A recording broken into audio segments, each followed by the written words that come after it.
Ce soir, gloire à toi, Satan, à tes deux principes sacrés, virilité, fertilité. Descends dans ton serviteur qui célèbre ton culte. Je signe ce pacte de mon sang.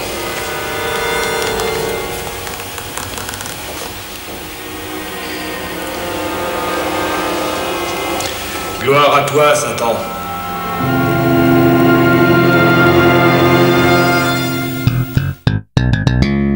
Incroyable, mais vrai. Ce document, l'équipe du magazine Vendredi l'a tourné en plein Paris, au mois de juin, il y a environ 4 semaines, comme ça, normalement. Un pacte avec Satan, au moment du triomphe des sciences, 10 ans ou 15 ans après le voyage dans la Lune, un pacte avec Satan. Des documents comme ceci, nous pouvons vous en proposer, et nous allons vous en proposer plusieurs dans la soirée, des documents exclusifs, dont l'un, je dois le dire tout de suite, est un document assez fort, assez dur. C'est un exorcisme, c'est-à-dire c'est un désenvoûtement, le désenvoûtement d'une personne qui est ou se croit possédée par le diable, par un religieux. Vous l'avez deviné, vous le savez, nous allons faire ce soir un voyage au pays de la sorcellerie. Sorcellerie, mystification, escroquerie, fait de société. Nous avons ce soir des témoignages, des reportages, des débatteurs qui suivent de près l'actualité du diable. Nous aurions pu nous installer n'importe où en France pour faire ce numéro spécial de vendredi de France à la 3, en Mayenne, en Corse, au Pays Basque, dans les Ardennes, car la sorcellerie, c'est un phénomène très profond qui existe toujours, mais nous sommes ici ce soir, dans le Puy-de-Dôme, et nous allons commencer ce voyage à partir d'un petit village. Ce n'est pas du tout par hasard, Andréel, puisque vous allez nous expliquer pourquoi nous sommes ici à Saint-Anthème. Eh bien, tout simplement parce qu'il y a ici un très très bel exemple de sorcellerie paysanne. Je crois qu'il faut mesurer ce qui se passe ici ce soir, dans la mesure où c'est la première fois qu'une chaîne de télévision française réalise un direct à partir d'une ferme ensorcelée ou prétendue comme telle. Alors en ce qui concerne la carte postale, André Campana vient de vous le dire, nous sommes ici au cœur de l'Auvergne, près de Saint-Anthème, 950 habitants, Saint-Anthème, le bourg typique de la région Auvergne, Saint-Anthème qui est, paraît-il, la commune la plus étendue de France. Et tout cela se situe dans un site merveilleux qui est le parc naturel du Livradois-Forez. Alors, point n'est besoin ce soir de forcer le trait, dans la mesure où il n'y a pas loin d'ici le col de la Croix de l'Homme-Mort, ainsi que le virage du Pendu, sans oublier la fameuse vallée de l'Enfer, que voilà. Je n'invente rien, je vous jure que cette vallée porte le nom de vallée de l'Enfer, du nom du petit cours d'eau qui la traverse de part en part. Et au cœur de cette vallée, vous le voyez, la ferme qui nous accueille ici ce soir. Une ferme dont l'histoire est proprement incroyable. Cela fait 11 ans que cela dure, 11 ans de tracasseries qui se sont traduites par la mort d'une cinquantaine de bêtes, des vaches, des brebis, des lapins. Seules les poules ont été épargnées, on ne sait pas trop pourquoi. Il y a également, les habitants de cette ferme ont constaté qu'il y avait de temps en temps de gros cailloux, plusieurs dizaines de kilos, qui tombaient sur leur lit. Alors, dès que nous avons été informés, lorsque je dis nous, il s'agit de la télévision régionale, la station régionale de Clermont-Ferrand, nous avons décidé de réaliser un reportage journalistique, c'est-à-dire de constater des faits. Reportage qui a été réalisé au mois d'avril. Je vous propose d'en voir un court extrait, histoire de se mettre tout de suite dans l'ambiance.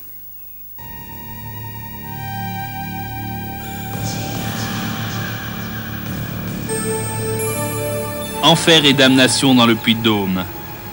Un Christ épinglé, c'est le symbole de cette histoire où les épingles ont un rôle prépondérant. C'est dans une maison de Saint-Anthème, au cœur du Forez, où l'étrange côtoie l'irréel depuis 1974. L'effet des épingles retrouvées dans la panse des vaches de mesdames Juquel et Tournebise.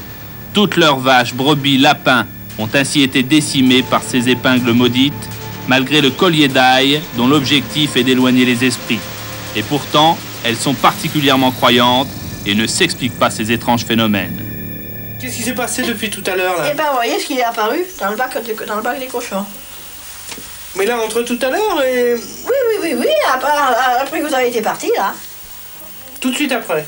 Un petit moment, puisque nous autres on a soupé, on est venus voir après. Et il y en a beaucoup d'épingles là. Il y en a un bon petit tas, hein. Et qu'est-ce que vous allez en faire? On va les faire brûler comme d'habitude, quoi. Et si vous êtes là, elles partiront pas? Ah non, et si on s'absente, ils s'en vont. On avait des vaches, oui. Et des vaches, justement, qu'elles ont toutes dépéri par les aiguilles. Hein. Il y en avait des pleins champs. C'était piqué de partout, comme ça. Mais c'est qu'il y en avait combien de fois de plus que ça, hein? Vous avez perdu combien de bêtes? 8. Oui. En combien de temps? En un an? En un an. Et les voisins, personne n'a perdu? Ah non, il n'y a que nous. C'est la sorcellerie, à mon avis. Mais c'est bien provoqué par quelque chose, bien sûr. C'est-à-dire? C'est bien quelqu'un qui nous veut du mal.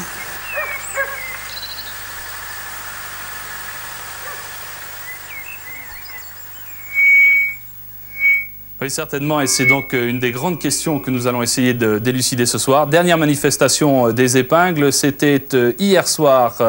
Mesdames Juquel et Tournebise, comment vous expliquez ces phénomènes? D'abord, vous confirmez, cela fait 11 ans que cela dure, et toutes vos bêtes, pratiquement, ont disparu en raison de ces épingles. Toutes ont disparu. C'est sûr. Hein. Comment vous expliquez ces phénomènes? C'est difficile pour nous pour les expliquer. Hein. Très difficile. Vous croyez au diable? L'existence du diable? Ben oui. Ça, c'est sûr. Hein. Et vous êtes effrayé par tout, par l'impact de cette information. Vous avez vu beaucoup de journalistes depuis que nous sommes venus la première fois. Ça, c'est sûr. Hein. Ça ne vous fait pas peur? Pas trop, non. On arrive à le supporter quand même. Hein.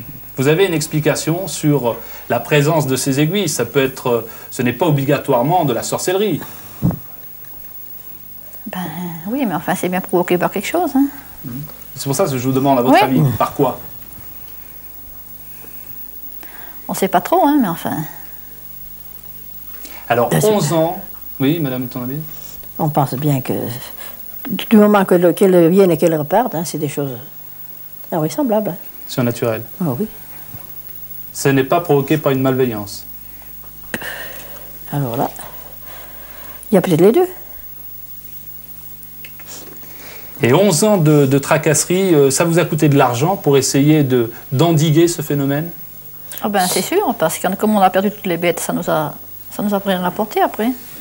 Mais vous avez fait appel à des exorcistes, le dernier en date est ici, nous allons nous entretenir avec lui. Oui. Vous avez payé des gens, ça vous a coûté combien d'argent?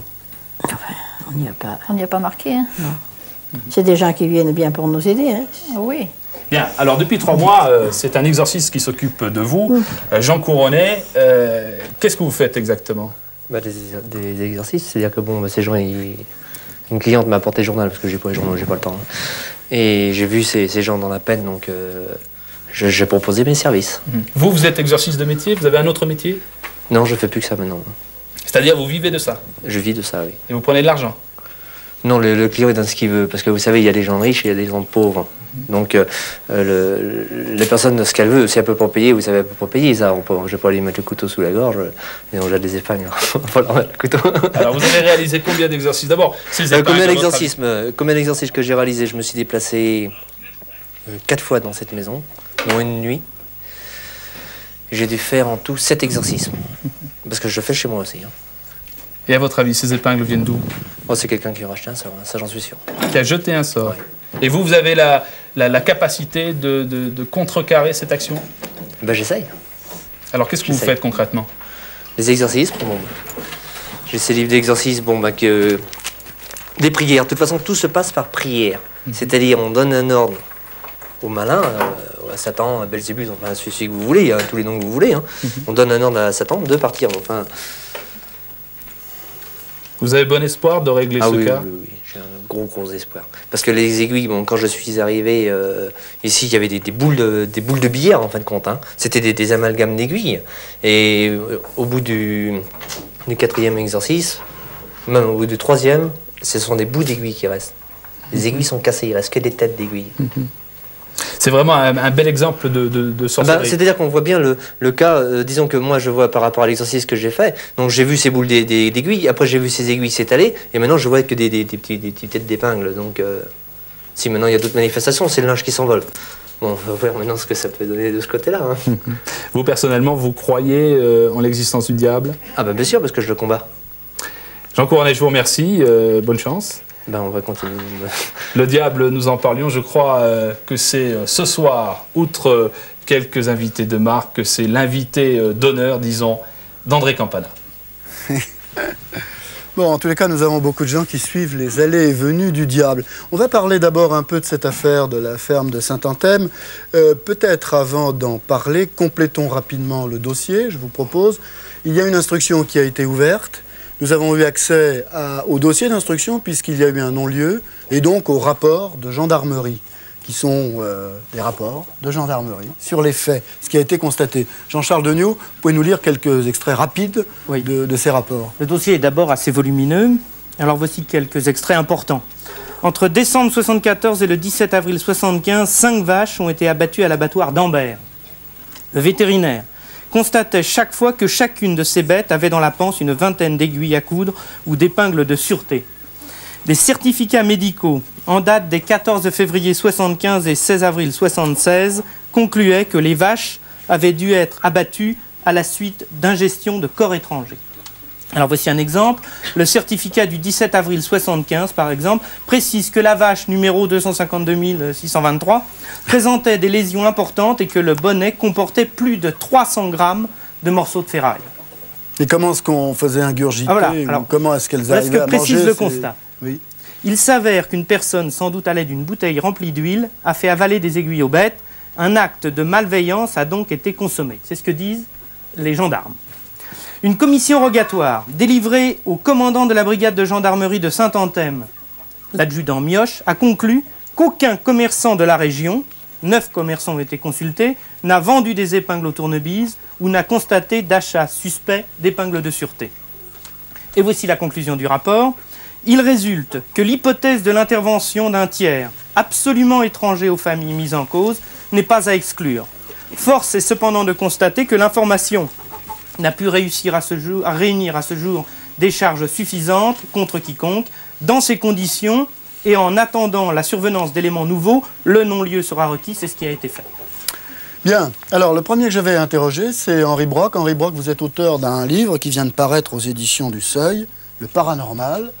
Bon, je ne vais pas raconter ce livre du tout, mais disons que dans votre itinéraire, on remarque que vous vous intéressez de très près, vous êtes scientifique, vous êtes physicien, vous vous intéressez de très près aux phénomènes paranormaux puisque vous étudiez depuis longtemps, vous étiez, disons, assez curieux, favorable même, et maintenant, alors vous êtes entré dans un scepticisme assez pointilleux, et votre livre dénonce un certain nombre de ce que vous appelez des mystifications du paranormal. Alors, la première question que je vous pose à propos de l'affaire de Saint-Anthème est la suivante. Est-ce qu'il y a une explication scientifique possible d'apparition ou de disparition d'aiguilles, même dans une ferme dite ensorcelée, puisque l'acte de malveillance n'a pas pu être prouvé, ce qui ne l'exclut pas d'ailleurs?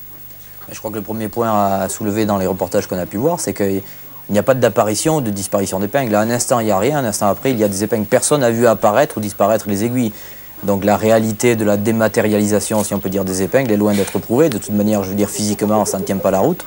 Donc là, manifestement, je crois qu'on a quelqu'un qui dépose des épingles ou quoi. Donc il faudrait mener une enquête peut-être un petit peu plus serrée à ce niveau-là. On n'a à aucun moment apparition. Je crois que la question à poser, c'est est-ce que quelqu'un a vu apparaître les aiguilles, c'est-à-dire se matérialiser tout doucement les épingles? Bien, est-ce que quelqu'un a vu apparaître les aiguilles? Une question qu'on peut poser aux... Disons que moi, mes cierges se sont éteints. Donc Pardon? les aiguilles ont apparu sous vos yeux? Sous vos yeux, voilà. Vous les avez vus? Je les ai vus, ils ont éteint mes cierges. La deuxième fois que je suis passé. Mais c'est les seules fois que j'ai vu. Donc il y a eu 8 aiguilles qui ont éteint mes cierges. C'est tout. Des aiguilles ça vient un cierge et l'instant d'après, les aiguilles ont apparu comme ça. Ça a éteint mes cierges, c'est tout ce que je peux dire. Ah oui, d'accord. Donc il y avait 4 épingles qui étaient sur mes cierges et ça a éteint mes cierges. D'ailleurs, je me suis pas découragé pour autant, de toute façon. Non, mais ça a rien à voir. Vous avez rallumé vos cierges? Oui, j'ai enlevé les épingles, mais j'ai rallumé mes cierges. Oui. Au moment que je faisais l'exorcisme, c'était. Hein. Oui, d'accord. Vous prétendez qu'il y avait les cierges et que les aiguilles sont apparues comme ça brusquement sur les cierges? Ils ont apparu sur les cierges, ils ont éteint mes cierges. C'est tout ce que je peux dire. Moi, ce que je peux dire, c'est qu'à partir du moment où une expérience comme ça se produit, qu'il y a un seul témoin et que c'est pas contrôlé, ça n'a strictement aucune valeur. Ah, bien sûr, ça, on peut dire, bon, je peux être un menteur, hein, donc ça, dans ce cas-là, on peut le prendre comme tel, hein, ça, c'est pas bien grave. Hein. Moi, ça me dérange. C'est-à-dire qu'en gros, c'est parole contre parole. Voilà, c'est parole contre parole. Moi, ça me dérange pas, de toute façon. Vous n'êtes pas obligé de me croire. Hein. Moi, je sais ce que j'ai vu. C'est pas une question de croyance. Moi, je cherche pas à croire ou ne pas croire, je cherche à vérifier des faits. Mais voilà, les faits, il faut qu'ils soient avérés. Donc, oui, mais dans ce cas-là, il faudrait venir avec nous quand on fait un exorcisme. Alors là, vous verrez peut-être. Sans problème. Hein? Monsieur Brandt, vous avez d'autres exemples? Il y a des exemples de sorcellerie. D'abord, qu'est-ce que c'est la sorcellerie? Peut-être qu'on peut essayer de donner une définition comme ça. C'est tellement vaste, enfin c'est pas tellement... Il faudrait plutôt demander à un sorcier la définition, mais à mon avis, tout ce qui relève de ce qu'on appelle les phénomènes paranormaux, à savoir, je sais pas moi, les torsions de cuillère par le pouvoir de la pensée, le chamanisme, tout ça, enfin c'est très très large, donc c'est tout ce qui est au-delà de la normale. Bon, moi là où je voudrais insister, c'est que souvent on dit, bon, inexpliqué, inexplicable, il ne faut pas franchir le pas, il y a des choses qui sont inexpliquées, il n'y a pas des choses inexplicables. Donc c'est là un petit peu qu'il faudrait regarder comment s'occuper de ces phénomènes. Bon, maintenant, si on regarde un petit peu la littérature, l'historique, tout ça, il y a toujours des tas de mystifications, dont certaines très célèbres, hein, que l'on peut trouver ou que l'on peut démonter. Et... Par exemple? Bon, par exemple, je sais pas, dans ce domaine-là, bon, au début du siècle, il y avait deux petites filles qui prétendaient voir des lutins et qu'ils avaient photographiés. Donc on a les photos, tout ça avec les lutins. Là, en plus, on a des preuves en main, on a des photos avec les lutins. Ça a duré jusqu'à il y a 1 an. Et ces deux dames qui maintenant ont 83 ans, 84 ans, quelque chose comme ça, ont révélé qu'elles avaient simplement découpé les lutins dans un ouvrage, qu'elles avaient épinglé ça sur des feuilles, et elles s'étaient photographiées réciproquement dans la nature comme ça. Et ça a fait les choux gras de tas de volumes pendant X années et décennies. Oui. Monsieur Winter, vous êtes psychanalyste, vous connaissez assez bien le problème de des phénomènes de sociologie rurale, urbaine, malgré tout. Vous êtes appelé à en connaître, à voir des cas particuliers. Comment est-ce qu'on peut dépasser ce problème et l'interpréter entre la mystification? Ça ressort de quoi? De la mystification ou du rituel? Enfin, je veux dire, qu'est-ce qui se passe là? Il me semble qu'effectivement, dépasser le problème, ça serait ne pas se situer dans le débat mystification, pas mystification. Il est entendu, je crois, pour la communauté scientifique, que jusqu'à présent, la preuve de tel phénomène, comme disait Brock, de phénomènes qui seraient inexplicables, n'a pas été faite. Donc le problème se pose différemment. C'est-à-dire, vous, attendez déjà une seconde, vous ne croyez pas que les épingles apparaissent et disparaissent? Je n'y crois pas. Bon. Mais ceci dit, je n'y crois pas, ça ne veut pas dire pour moi que ce phénomène est sans signification. Et donc ce qui m'intéresse, c'est de savoir les conditions dans lesquelles un tel phénomène est possible. Qu'est-ce qui fait que le désensorcellement est possible, en tout cas dans certains cas, et quelle signification sociale et psychologique il a? Alors, c'est évidemment très complexe, hein. Il est difficile dans une émission aussi brève de dire tout là-dessus, mais disons que, brièvement, les cas de sorcellerie sont cohérents avec l'ensemble des croyances des milieux dans lesquels ces cas de sorcellerie apparaissent. L'ensemble des croyances qui dépassent d'ailleurs les croyances explicites des gens. C'est-à-dire que, d'ailleurs, vous avez entendu tout à l'heure les personnes qui ont été interviewées, sur leurs croyances, elles n'ont pas grand-chose à dire. Ce sont des croyances implicites, ou si elles ont beaucoup à dire, elles ne le disent pas. Donc sur la base de ces croyances, il se produit à un moment donné, je dirais comme un décrochage. Quelque chose apparaît qui ne fait plus sens dans l'ordre des liens sociaux auxquels les gens sont habitués. Quelque chose apparaît qui est effectivement inexpliqué. Quoi, un choc? Comme par exemple la mort de ces vaches ou la mort de ces animaux. Quelque chose apparaît qui tout d'un coup vient perturber d'une façon tout à fait surprenante pour ces gens-là l'ordre des liens qu'elles ont avec leurs bêtes, avec les gens qui les entourent, avec la famille, avec l'entourage. Elle ne pense pas d'ailleurs forcément tout de suite à un cas de sorcellerie. Elle pense effectivement d'abord à une malveillance. Mais c'est sur le fait que cette malveillance n'est pas prouvée que tout d'un coup vient se greffer l'idée, qui d'ailleurs quelquefois, et le plus souvent, leur vient de l'extérieur. Le désorcelleur que nous avons entendu tout à l'heure a dit qu'il avait proposé ses services, c'est-à-dire qu'il n'a pas été appelé. Il est venu de lui-même, après avoir entendu dans la presse ou ailleurs qu'il y avait là quelque chose qui pouvait relever de sa compétence. Donc, la famille est privée de signification autour de ce qui lui arrive, et quelqu'un vient, ça peut être un ami, qui fait part du fait qu'il y a pour cela quelqu'un qui a une explication. Alors, tout l'enjeu va se passer après entre trois personnes, disons. L'ensorcelé, le désorcelleur, et puis le groupe social autour. Et les trois sont partie prenante de l'affaire. Le sorcier va livrer un combat avec ce qu'il appelle le diable. C'est pas un sorcier, hein. C'est un exorciste. L'exorciste, vous avez raison de me reprendre sur ce point. Oui, c'est pas un sorcier, ça n'a rien à voir. Va livrer un combat avec le diable, incarné d'ailleurs dans une figure particulière de sorcier, qui n'est pas nommé. Tout l'enjeu va être de pouvoir le nommer. Il y a un spectacle. Il y a un spectacle avec des images. Il y a un spectacle avec des images. Vous avez une image à nous montrer? Le diable joue un rôle dans cette affaire-là pour vous? Ah oui, bien sûr, oui. Pour vous, oui. Bien sûr, oui. Le diable joue un rôle? Oui, j'en suis certain. Vous en êtes certain? Oui. Bon. Je pose juste une question. Nous allons revenir à votre explication. Père Isidore Froc, vous êtes exorciste officiel de l'Église catholique romaine. Vous exercez à Rennes. Vous êtes l'exorciste du diocèse de Rennes. Du diocèse de Rennes. Juste un mot, il y a un exorciste dans chaque diocèse? Pas tout à fait. En France, il y a environ 65 exorcistes. Juste une question sur ce problème. Est-ce qu'à votre avis, le diable a quelque chose à voir avec ce problème? Non. Pour vous, non? Non. Non, je ne vois pas comment le diable interviendrait dans cette affaire. Nous allons en reparler tout à l'heure, mais pas dans ces petites affaires, disons. Très bien. Bon, donc là, il y a un pas petites pour les gens, évidemment, qui en sont victimes. Qui en sont victimes, oui. Car il y a 10 ans que ça dure. Quand je dis petite, que c'est grave pour eux. C'est pas tous les jours. Et c'est douloureux pour eux. Aussi agréable qu'une émission de télévision. Hein. Bon. Non. Alors, revenons donc. Alors, il y a les images. Donc, il y a un spectacle, il y a une mise en scène. Alors, dans cette mise en scène, indépendamment du fait de se prononcer sur le fait qu'il y a mystification ou pas mystification, cette mise en scène, elle a une efficacité propre. Et la question que me pose ce genre de phénomène, c'est bien de savoir qu'est-ce qui a une efficacité, puisque indéniablement, il y a des gens qui vont mieux. La question de savoir si ça dure, c'est un autre problème. Mais en tout cas, pendant un temps transitoire, il y a des gens qui vont mieux après avoir rencontré un des sorceleurs. Oui, on peut Alors, qu'est-ce qui a été efficace? D'accord, je suis d'accord avec la question. On ne peut quand même pas supprimer la question de savoir qui ou comment ces aiguilles sont arrivées dans le ventre des vaches, quoi. Tout de même. Et pourquoi la sorcellerie se greffe là-dessus? Alors, c'est une question extrêmement vaste, la question de savoir pourquoi elle se greffe là-dessus. Elle se greffe là-dessus parce que, j'ai essayé de vous le dire tout à l'heure brièvement, il y a à un moment donné rupture des significations. Il y a besoin d'explications. Il y a un besoin d'explication. Il y a une rupture des significations. Les significations qui cimentent le groupe social ne suffisent plus. D'accord. Donc on pourrait dire que la scène d'exorcisme sert aussi à recimenter le groupe social qui était en train de se dissoudre du fait donc les gens sont d'une absence fous, de alors. signification. Les gens sont fous, c'est un psychiatre qui doit aller voir. C'est pas un exorciste. Expliquez-moi l'apparition des aiguilles. Là, d'accord.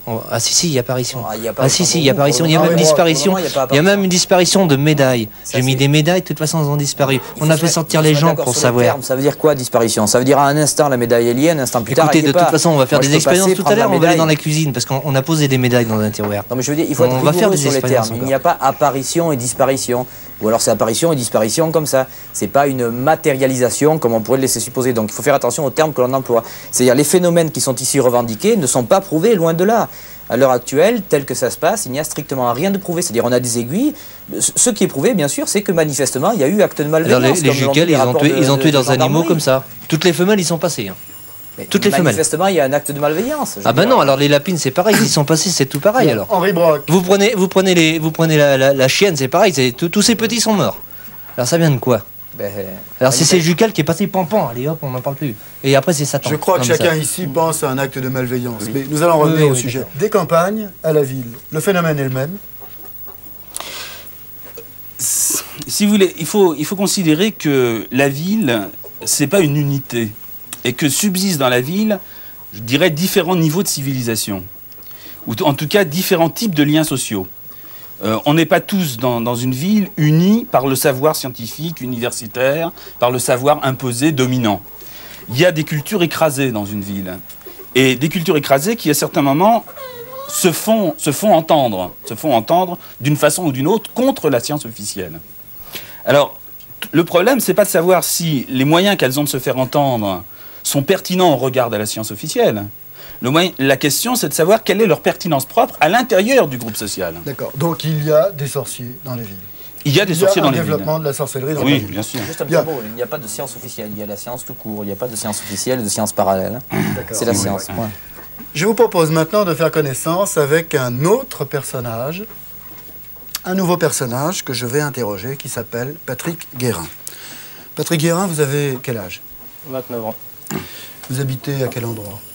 Paris dans le 14e. Paris dans le 14e. Vous pouvez nous dire brièvement votre enfance, niveau d'éducation, enfin... Bon, Fils de boulanger, j'étais jusqu'au brevet, Oui, puis après fait ma route. Oui. Et c'est quoi votre route? Avant ce dont nous allons parler. Après un CAP quand même de pâtissier. Et après tout en tant que mécanique un peu et cascadeur. Cascadeur? Dans le cinéma ou dans le... Non, surtout spectacle. Je n'ai pas été jusque-là. Surtout spectacle. Avec des gens connus, puis par moi-même après. Avec une propre équipe et puis un propre club que j'avais monté à l'époque. Vous gagnez combien? À combien estimez-vous votre revenu annuel? Vous pouvez le dire ou pas? Ou ça vous embête? En tant que quoi? En tant que... par le métier que vous faites aujourd'hui. Non, je n'ai pas tellement envie de dire. D'accord. Bon, vous faites un métier où c'est difficile d'en parler directement. Non, mais... c'est pas une question. C'est pas une question. D'accord. Vous êtes croyant? Oui, je suis croyant. Vous croyez en Dieu? Je crois en Dieu, je crois pas mal de choses. Eh bien, je vous propose de voir un reportage dans lequel nous allons découvrir qui vous êtes. Sorcier. C'est une profession, ça? Pas vraiment reconnu, mais enfin oui, c'est une profession. Patrick Guérin, sorcier moderne. Depuis 5 ans, il vend par catalogue des poudres pour faire le mal et des poupées à piquer dans leur cercueil avec le mode d'emploi. Dans son cabinet, il reçoit 20 clients par jour. Celui qui veut tuer son voisin, celui qui veut retrouver sa femme. Même des chefs d'entreprise viennent le consulter pour augmenter leur chiffre d'affaires. Il se comporte avec ses clients comme un médecin. Il casse l'image du sorcier traditionnel. Ma femme est partie et je vais voir si vous pourriez faire quelque chose pour la faire revenir. Moi, je peux faire une cérémonie pour vous. Alors déjà, première question. Est-ce que vous avez des éléments corporels? Cheveux, ongles? J'ai une photo. Oui, bah, j'ai déjà regardé avec la photo. Voilà. Merci. Et quel sera le prix en même temps? Ça, c'est en fonction de beaucoup de choses. Disons entre 2 et 3 000. D'accord. On peut le faire. Mon assistant s'occupera un petit peu de tout ce qui est rituel des choses, pendant que moi, je vais partir dans l'astral pour rejoindre son subconscient et lui faire comprendre que ce qu'elle fait est néfaste, en fin de compte, pour elle, et la ramener. Imaginez un travail sur d'agide, sur statuette. Si vous pouvez vous déplacer. Oui. Assister à la cérémonie. Oui. Et y participer, puisque vous allez donner vous-même un côté émotionnel que moi je ne peux pas donner.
Il y a un mot de réaction à ce document, Henri Brock.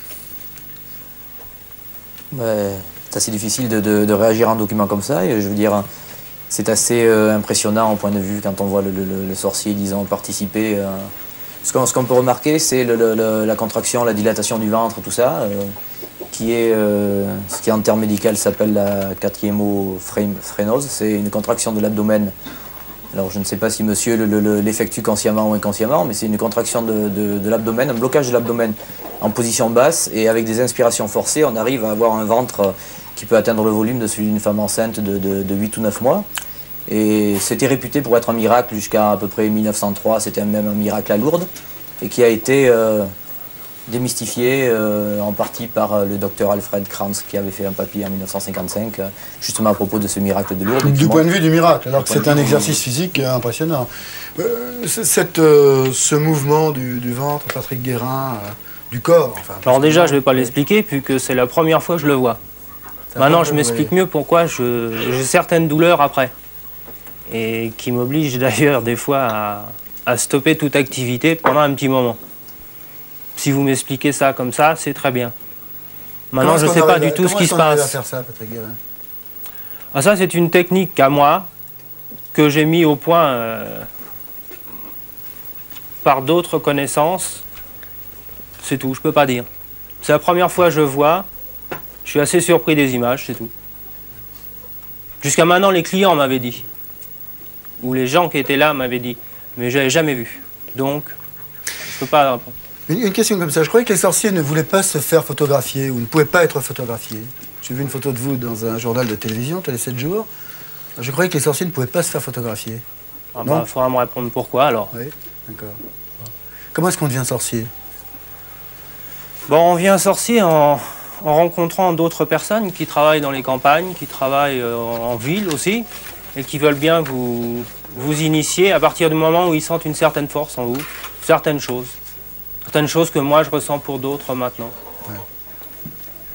Alors quand Patrick Guérin dit qu'il va aller voyager dans l'astral pour retrouver une personne qui a disparu, pour quelqu'un, pour aider quelqu'un à retrouver quelqu'un qu'il aime, qu'est-ce que vous en pensez, Henri Brock ? Pour moi, ça ne représente rien du tout. Je veux dire, il utilise des termes qui peuvent peut-être servir à impressionner le client, comme il dit lui-même, il a utilisé le mot juste. Je veux dire, mais ceci dit, ça ne repose sur strictement rien du tout. L'astral, je veux dire, jamais personne ne l'a défini. Je veux dire, on peut utiliser des termes, on peut parler de magnétisme, on peut parler de ce qu'on veut. Ceci dit, à mon avis, bon, là, on a assisté à une séance assez particulière et assez, disons, impressionnante au point de vue variation corporelle, tout ça, mais qui pour moi ne relève de rien de particulier, sinon du fait que la sorcellerie, si on regarde un petit peu, à mon avis, ça devrait être une profession interdite. Si les pouvoirs publics faisaient, enfin une profession entre guillemets, faisaient leur... Si on l'interdit, c'est qu'on la reconnaît. C'est peut-être pour ça aussi qu'on n'ose pas l'interdire. Non, pas tout à fait, parce qu'il y a des articles, je veux dire, il y a des articles de loi, l'article 405 et l'article R34, qui marchent encore et qui montrent très bien que ce qu'on vient de voir en principe tombe sous le coup de la loi. Maintenant, bon, il se peut que les impôts ne soient pas tout à fait d'accord parce qu'ils prélèvent certainement leur dîme, donc ça les intéresse peut-être. Du moment que vous faites ça officiellement, vous devez bien avoir une devanture officielle. Je suis en bail professionnel, j'ai absolument le droit d'exercer. En bail professionnel, pour quelle profession? Sciences occultes, sorcier. Et voilà, en principe, bon, ça, je veux dire, tout ce qui est sorcier, guérison... c'est pourtant bien un signe que c'est admis et que c'est rentré aussi dans c'est admis peut-être, mais... La personne là, que vous avez décidé de rechercher et dont on parle dans le reportage est revenue ou pas depuis? Pouvez nous donner une indication? Depuis ça? Oui. Non, pas encore, mais ça c'est normal puisque là, en partant d'une cérémonie faite avec la télévision, on peut pas, on perd 80% de son efficacité. Donc moi j'ai été amené à refaire ce genre de pratique et en modifiant certaines petites choses que vous voyez pas là pour obtenir le résultat qui doit se faire là maintenant. Et pourquoi vous avez accepté de faire cette émission de télévision? Comme j'accepte de dire la profession que je fais, pourquoi? Jean-Charles Deniau, d'un mot, quelques chiffres sur le marché de... Oui, voici quelques... Bon, les séances de désenvoûtement, les prix varient de 100 francs à 12 000 francs. Alors, Gabriel Olivares, qui est un exorciste, prend lui... On va voir tout à l'heure, prend lui 700 francs pour 28 jours de travail. Il fait payer la séance de 150 francs. Les prix des exorcismes vont de 5 000 à 100 000 francs. On a proposé à la famille Tournebise 75 000 francs, paraît-il, pour un exorcisme. Ils ont refusé, bien sûr. Et enfin, une dernière indication, les pentaques, c'est-à-dire des talismans pour se protéger, ils sont vendus de 2000 à 10 000 francs. Je crois que ce qu'on peut dire, c'est que l'argent qui est investi dans les sciences occultes de manière générale dépasse de manière très large le budget de la recherche scientifique. Alors je crois que ça, quand même, ça doit donner à réfléchir. Et juste un petit exemple ici, bon, on ne verra peut-être pas, mais simplement ça, c'est les textes de loi, celui-là et celui-là, qui montrent que ça... Il y a quand même la loi qui devrait faire quelque chose. Mais ce que je trouve assez frappant, c'est que bon, si on regarde le ministère de la Justice, donc en principe ça tombe sous le coup de la loi, mais si par contre on prend n'importe quel annuaire téléphonique, on prend les pages jaunes et on cherche dans les professions, donc après cartographe, il y a cartomancienne, ce qui veut dire qu'officiellement le ministère des PTT reconnaît comme profession une profession qui tombe sous le coup de la loi. Donc manifestement, moi je pense qu'il faut élargir un petit peu le débat, et au niveau des pouvoirs publics, manifestement il y a un laxisme qui est à condamner, et il faut soulever le problème, il y a quelque chose à faire. Alors, il faut annuler la loi. Peut-être pas tout à fait. Oui, il faut la modifier. Alors, vous en avez peur? Bon, moi maintenant, je vous propose de passer un peu du côté des gens qui font appel à ces pratiques et de regarder un peu un document qui est un document assez dur, mais qui est un document donc, où on voit un prêtre, un religieux, dont je dois dire au départ qu'il fait 30 à 35 exorcismes par mois. Alors ceci, ce sont des plumes que l'on trouve dans les oreillers. C'est un symbole justement de l'envoûtement. Ce sont des plumes qu'on vous a apportées? Oui, ce sont des plumes que les gens m'ont apportées. C'est-à-dire à chaque fois qu'une personne vient pour me demander justement ce qu'elles ont, je leur demande de suite de regarder donc dans les plumes. Pour tous vos rendez-vous avec Monsieur Olivares Gabriel, magnétiseur, radiesthésiste, prêtre exorciste de l'église catholique gallicane, veuillez téléphoner à partir de demain au... Monsieur Olivares reçoit le mardi à Biarritz, le mercredi à Pau, vendredi, samedi, toute la journée à Tarbes. Ceci, c'est une dame qui a reçu cette carte. Et vous voyez sur les seins, il y a 2 épingles. C'est un envoûtement d'amour. J'ai envie de vivre quand même. Mais tu vas vivre, écoute-moi, tu vas vivre. Et qu'est-ce que tu as vu? Quelle chose que tu as vu? Oh, hier soir, c'était l'amour, hein. L'amour.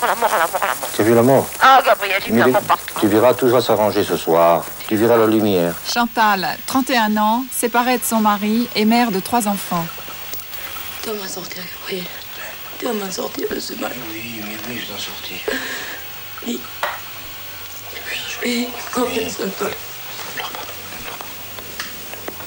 Au nom du Père et du Fils et du Saint-Esprit, Amen. Béni soit notre Dieu maintenant et toujours, car son œuvre est éternelle et sa miséricorde infinie. Amen. Comme l'encens qui monte vers toi, Seigneur, c'est ma prière qui monte vers toi. Comme l'encens qui monte vers toi, Seigneur, c'est ma prière qui monte vers toi. Comme l'encens qui monte vers toi, Seigneur, c'est ma prière qui monte vers toi. Comme l'encens qui monte vers toi, Seigneur, c'est ma prière qui monte vers toi. Comme l'encens qui monte vers toi, Seigneur, c'est ma prière qui monte vers toi. Comme l'encens qui monte vers toi, Seigneur, c'est ma prière qui monte vers toi. Comme l'encens qui monte vers toi, Seigneur, c'est ma prière qui monte vers toi.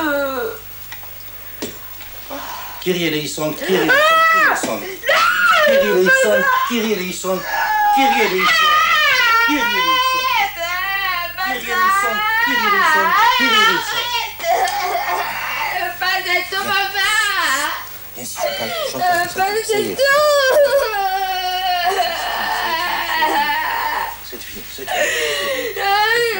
Je ne veux pas.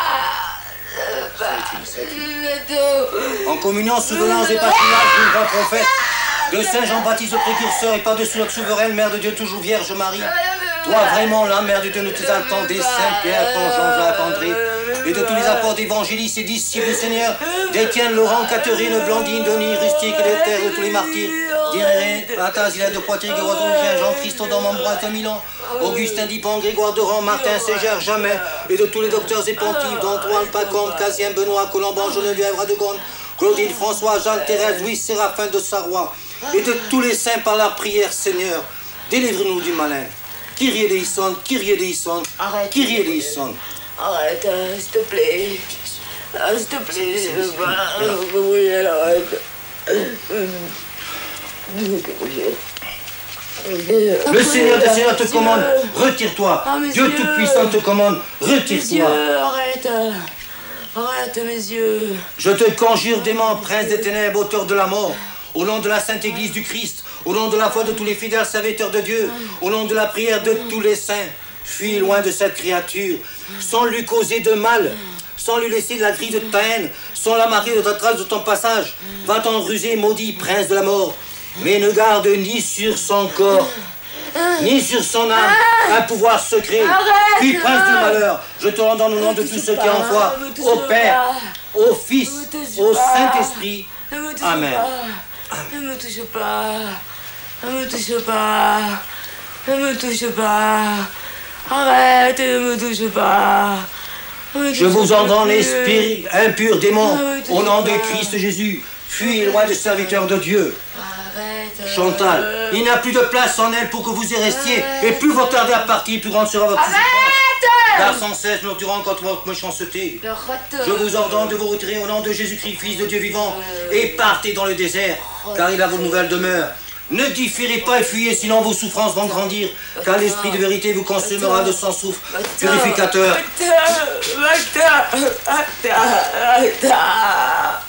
Seigneur, tu nous as donné ta force, tu nous as donné ta puissance afin que le mal soit chassé, que tu puisses te louer et te glorifier. Donne de garder ton serviteur, Chantal à la de tes ailes, et accorde-lui de vivre dans la paix. Béni soit notre Seigneur, maintenant et toujours, car son œuvre est éternelle, sa miséricorde infinie. Amen.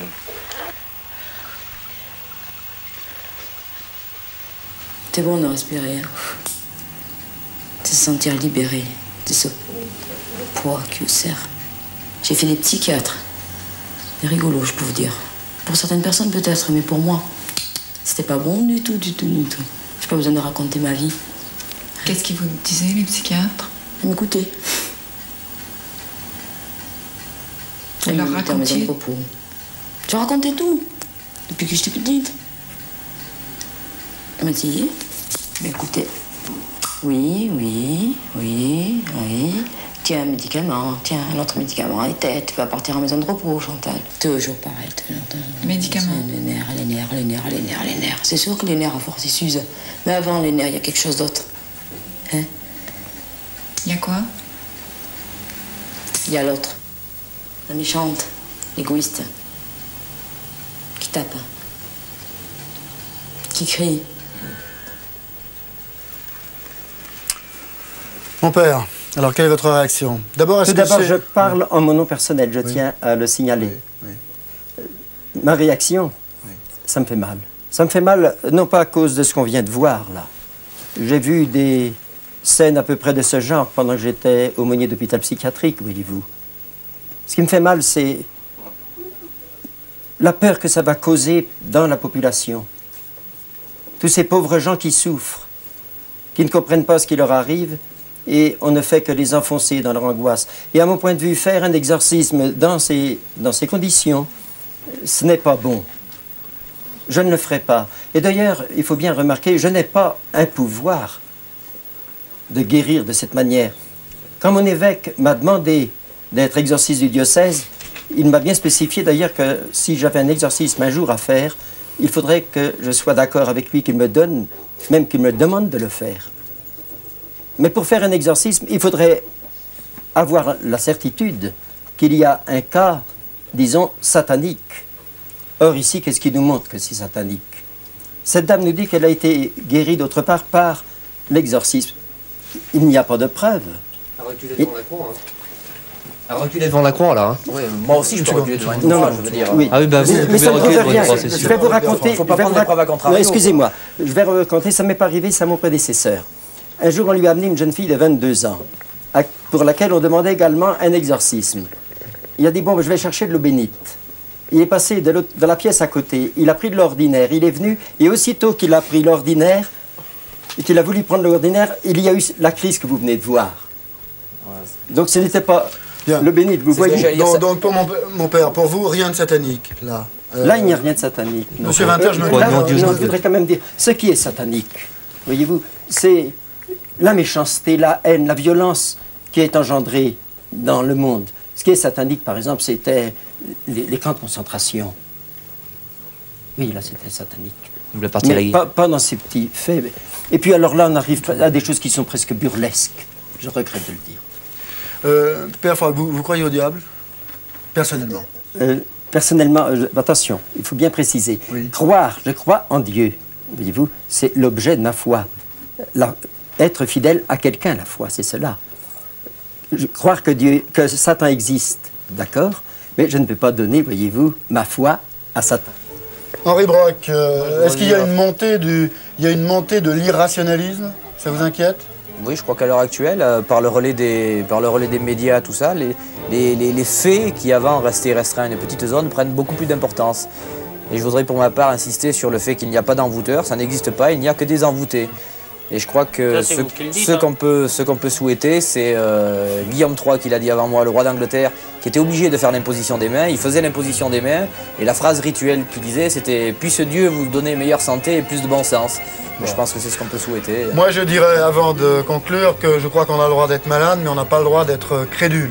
Je vous souhaite une très bonne nuit, faites de beaux rêves, et surtout ne faites pas de mauvais rêves et n'ayez pas peur.